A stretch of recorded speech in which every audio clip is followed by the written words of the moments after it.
Labdien, es esmu Viktors Oškovs no Smart Medical.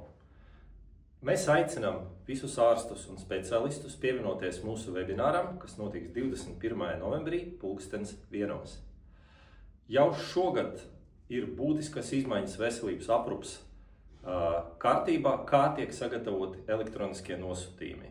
Un 26. gadā šie noteikumi stāsies spēkā visām ārstniecības iestādēm. Webinārā mēs radīsim, kā jūs varat pielāgoties šīm izmaiņām viegli, automatizēt savu darbu un sakārtot savas prakses procesus vienotā digitālā vidē Smart Medical. Arī ar savu pieredzi dalīsies ģimenes veselības centra vadītāja ārste Irēna Paturska, un jūs redzēsiet, kā šo var izdarīt, netērējot lieku laiku.